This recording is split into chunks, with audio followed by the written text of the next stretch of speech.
नमस्कार। डिजिटल दृष्टि अन्तर्गतको पडकास्ट आइपडमा यहाँहरूलाई स्वागत छ। म दीपक घिमिरे, पेसाले दृष्टि विशेषज्ञ।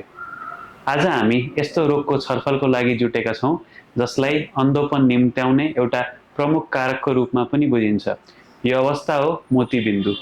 मोतीबिन्दु किन हुन्छ, को यसको जोखिममा रहेका छन्, यसका लक्षणहरू के छन्, कसरी थाहा पाउने मोतीबिन्दु भए नभएको, यसका रोकथाम र समाधानको उपायहरू आज हामीले कार्यक्रममा समेट्नेछौँ।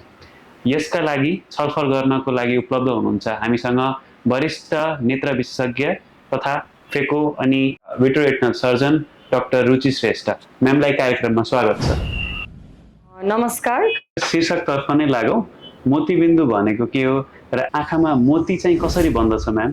मोतीबिन्दु भनेको चाहिँ आँखाको लेन्स धमिलो हुने प्रोसेसलाई भनिन्छ। आँखाको लेन्स चाहिँ धमिलो हुँदा हुँदा बिस्तारै यो चाहिँ सेतो भएर मोती जस्तो देखिने कारणले गर्दाखेरि हामीले यसलाई मोतीबिन्दु भन्छौँ। सामान्यतया मोतीबिन्दु भएको कसरी थाहा पाउने, यसको लक्षणहरू के कस्तो हुन सक्छन् म्याम? मोतीबिन्दुको लक्षण भनेको चाहिँ सामान्यतया दृष्टि चाहिँ बिस्तारै कमजोर हुँदै जाने, आँखा धमिलो हुँदै जाने हो र बिस्तारै मोतीबिन्दु बढ्दै जाँदाखेरि चाहिँ यसले चाहिँ बिस्तारै यो दिनको प्रकाशमा अथवा रातको प्रकाशमा चाहिँ हेर्नलाई एकदमै गाह्रो हुने, बिस्तारै गाडी चलाउनको लागि चाहिँ रातिमा समस्या हुने, यस्ता खालका लक्षणहरू देखिन्छ। कुनै पनि व्यक्तिको आँखामा मोतीबिन्दु हुनको लागि कुनै कारण हुनु आवश्यक छ अथवा बिना कुनै कारण पनि मोतियाबिन्दु आँखाभित्र विकसित हुने गर्दछ? अब मोतीबिन्दु हुने चाहिँ विभिन्न कारणहरू हुन्छ।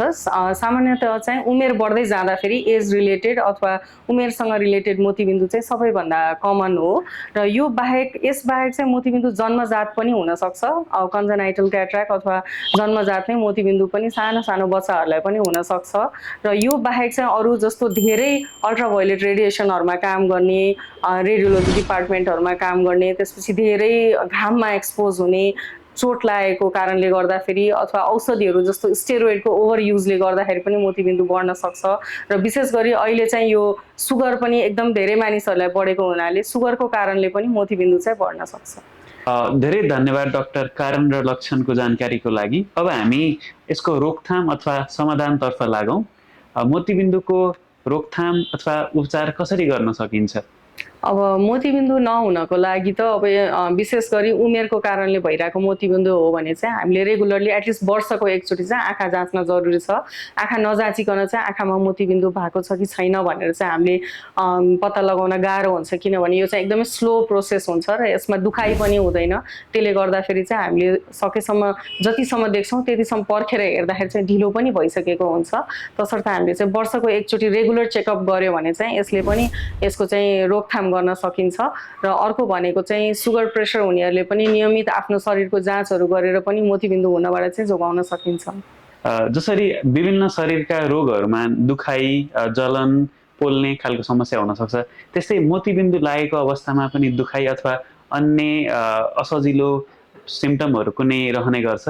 मोतीबिन्दु भनेको यस्तो रोग हो जसले चाहिँ बिस्तारै बिस्तारै दृष्टिलाई चाहिँ धमिलो पार्दै जान्छ, तर यसमा चाहिँ दुखाइ चाहिँ हुँदैन। तर मानिसले उपचार गरेन र यो एकदमै धेरै पाकेर मोती जस्तो कलर भन्दा पनि बढी पाकेर गयो भने चाहिँ यो चाहिँ जलबिन्दुतिर गयो भने चाहिँ मोतीबिन्दुको कारणले गर्दा हुने जलबिन्दुमा चाहिँ दुखाइ असाध्यै हुन्छ र त्यसले गर्दाखेरि चाहिँ टाउको दुख्ने र बान्ता हुनेसम्म पनि हुने गर्छ। प्राय जसो यो प्रश्न सोधिराख्ने गरिन्छ कि सबैलाई मोतीबिन्दु हुन्छ त या कुनै उमेर अवस्थामा अलि बढी यसले प्रभाव गर्ने हुन सक्छ?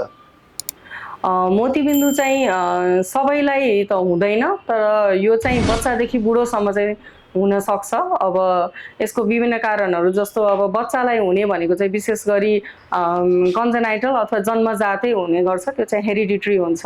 अनि त्यसपछि अरू चाहिँ सामान्यतया उमेर बढ्दै जाँदाखेरि बिस्तारै हुन सक्छ र कतिपयले चाहिँ अब 30-40 वर्षको उमेरमा पनि डेभलपमेन्टल क्याट्राक्ट भनिन्छ, त्यो चाहिँ बिस्तारै ग्रोथ हुँदै जाँदाखेरि चाहिँ बिस्तारै बिस्तारै बढ्ने खालको मोतीबिन्दु पनि हुन्छ।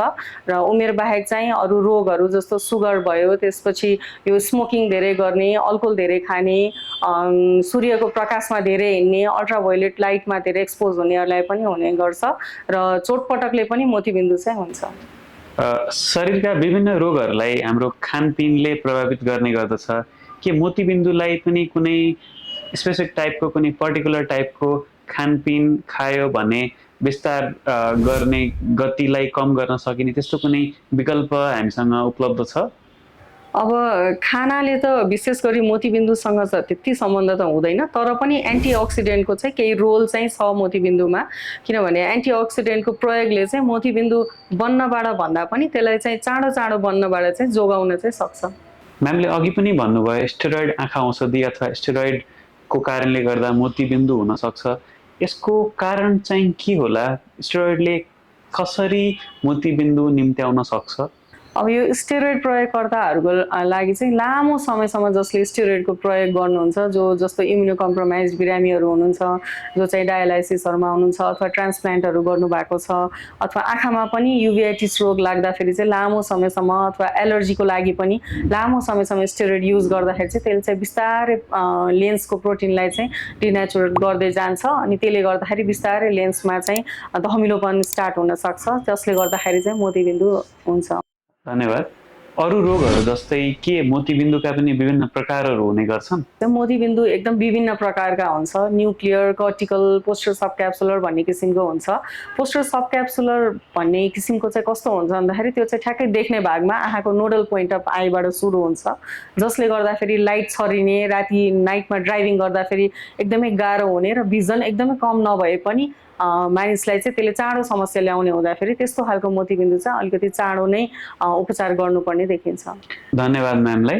मोतीबिन्दुका उपचारका विकल्पहरू के कस्ता रहेका छन् भन्ने गरिन्छ, औषधि खाएर पनि कता कता मोतीबिन्दु ठिक हुन्छ भनेर, के त्यस्तो कुनै औषधि उपलब्ध छ अथवा शल्यक्रिया मात्र नै यसको समाधान हो?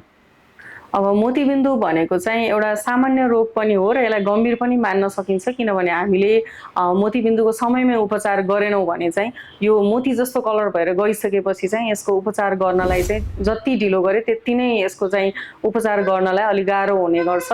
तर राम्रो कुरा चाहिँ हामीले यसलाई समयमै जाँच गर्यो भने चाहिँ यसलाई शल्यक्रियाको मार्फतबाट चाहिँ मोतीबिन्दुको उपचार हुन्छ। अब औषधिहरू त धेरै निस्किएको छ, तर त्यसले चाहिँ मोतीबिन्दुलाई थोरै ढिलो गर्नेमा चाहिँ अवश्य केही मद्दत गर्छ, तर मोतीबिन्दु चाहिँ बिस्तारै भएपछि त्यसको उपचार भनेको चाहिँ शल्यक्रिया मार्फतै हुन्छ। अब मोतीबिन्दुको शल्यक्रिया भनेको चाहिँ त्यसलाई सामान्य नै मान्न सकिन्छ, किनभने मोतीबिन्दुको शल्यक्रियाको टाइम भनेको चाहिँ लगभग 5 देखि 10 मिनटको हुन्छ र त्यही दिनमै अहिले त नयाँ विधिहरू पनि आइसकेको छ, जस्तो फेको विधिहरूबाट चाहिँ हामीले त्यही दिनमा अपरेसन गरेर बिरामीले पट्टी पनि नलाइकन त्यही दिनमा चाहिँ आँखा हेरेरै घर जान सक्नुहुन्छ र सामान्यतः धेरैजसो मोतीबिन्दुको रोगीहरूको चाहिँ दृष्टि पनि फर्किन्छ। तर अब कसैको चाहिँ नसामा समस्या छ अथवा पर्दामा समस्या छ भने चाहिँ केही कम दृष्टि आउन सक्ला, तर सामान्यतः चाहिँ मोतीबिन्दु अपरेसन गरेपछि चाहिँ तपाईँको दृष्टि चाहिँ पुरा फर्किने गर्छ। त्यही भएर त्यस्तो धेरै जटिल खालको शल्यक्रिया चाहिँ यो होइन, त्यही भएर त्यसरी आत्तिनु पनि पर्दैन। मोतीबिन्दुको शल्यक्रिया कतिखेर गर्दा उचित हुन्छ? यो मानिस आफूले डिसाइड गर्ने हो अथवा सर्जनले अवस्था हेरेर यसको लागि सुझाव दिने गर्नुहुन्छ? अब मोतीबिन्दुको शल्यक्रिया चाहिँ कस्तो हुन्छ भन्दाखेरि आफ्नो आवश्यकता अनुसारले पनि गर्न सकिन्छ। आवश्यकता भनेको चाहिँ कसैको चाहिँ अब यो पछाडिपट्टिको लेन्समा चाहिँ जस्तो एउटा पोस्टर सब क्याप्सुलर क्याट्र्याक्ट भन्ने भेराइटी हुन्छ, यसमा चाहिँ दृष्टि धेरै कम नभए पनि क्वालिटी अफ भिजन चाहिँ चाँडो जान्छ र नाइटमा ड्राइभिङ गर्नलाई, त्यसपछि लाइटमा काम गर्नलाई असाध्यै गाह्रो हुने हुनाले यस्तो खालको मोतीबिन्दु चाहिँ चाँडो गर्दाखेरि राम्रो हुन्छ। र अरू चाहिँ जस्तो मानिसको आवश्यकता अनुसार, जस्तो के काम गर्नुहुन्छ अथवा एकदम एक्टिभली कामहरूमा इन्भल्भ हुनुहुन्छ भने चाहिँ उहाँहरूलाई चाहिँ चाँडो गर्नुपर्ने हुन्छ र अलि एज रिलेटेडलाई चाहिँ वेट गरेर पनि गर्न सकिन्छ। तर यदि मोतीबिन्दु चाहिँ पाकिसकेको छ भने चाहिँ सकेसम्म चाँडो गर्दाखेरि चाहिँ यसलाई राम्रो हुन्छ। एकपल्ट शल्यक्रिया गरे पछाडि मोतियाबिन्दु फेरि फर्केर आउने सम्भावना कतिको रहन्छ त म्याम? एकपटक शल्यक्रिया गरिसकेपछि चाहिँ मोतीबिन्दु चाहिँ फर्किँदैन। जुन हामीले आँखामा कृत्रिम लेन्स राख्छौँ, जसलाई इन्ट्राओकुलर लेन्स भनिन्छ, त्यो चाहिँ तपाईँको सधैँ लाइफभरिलाई हुन्छ। तर एउटा चाहिँ के हुनसक्छ भन्दाखेरि मोतीबिन्दुमा जुन हामीले कृत्रिम लेन्स हाल्छौँ त्यसको पछाडिपट्टिबाट चाहिँ एउटा पातलो जालो जस्तो आउँछ, त्यसलाई चाहिँ हामीले आफ्टर क्याट्र्याक्ट भन्छौँ। यो चाहिँ मोतीबिन्दु त होइन, तर एउटा जालो जस्तो हो, जसलाई चाहिँ हामीले लेजरको माध्यमबाट चाहिँ काट्न सकिन्छ। तसर्थ मोतीबिन्दु चाहिँ फेरि एकचोटि गरिसकेपछि फेरि चाहिँ हुँदैन। के मोतीबिन्दुको शल्यक्रिया गरे पछाडि हामीले चस्माहरू अनिवार्य रूपमा लगाउनु पर्छ? मोतीबिन्दुको अपरेसन पछि चाहिँ प्रायः जसो हामी चाहिँ चस्मा लगाएर हिँडेको देखिन्छ। अब यसको 2-3टा कारणहरू छ। जस्तो मोतीबिन्दु गरिसकेपछि चस्मा लाउनुको प्रमुख कारण चाहिँ आँखामा कृत्रिम लेन्स राखिसकेपछि आँखामा चाहिँ धमिलोपनबाट एकैचोटि उज्यालो हुँदाखेरि चाहिँ धेरै लाइट पस्ने गर्छ र त्यो चस्माले चाहिँ त्यसलाई जोगाउँछ। र अर्को कुरा चाहिँ आँखाको अपरेसन गरिसकेपछि 1 हप्तासम्म चाहिँ अलिकति आँखा रातो हुने, आँखामा इन्फेक्सन हुने डर भएको हुनाले चस्मा लगाइसकेपछि चाहिँ हाम्रो हात धेरै जाँदैन र त्यसले त्यो चस्माले चाहिँ आँखालाई धुलोबाट र कीटाणुबाट पनि जोगाउने हुनाले गर्दाखेरि चाहिँ चस्मा लगाउनु चाहिँ एउटा राम्रो नै प्रोसेस हो। र यस्तै विभिन्न आँखा सम्बन्धी रोगको जिज्ञासा छ अथवा जानकारी लिन चाहनुहुन्छ भने हाम्रो आइपडका विभिन्न कार्यक्रमहरू सुन्दै गर्नुहोला र आफूलाई कुनै पनि किसिमको आँखाको रोग भएको अथवा नभएको थाहा पाउन नेपालभरि फैलिएको हाम्रो दृष्टि आँखा उपचार केन्द्रका सञ्जालमा गएर आँखा जाँच गराउन सक्नुहुन्छ। धन्यवाद।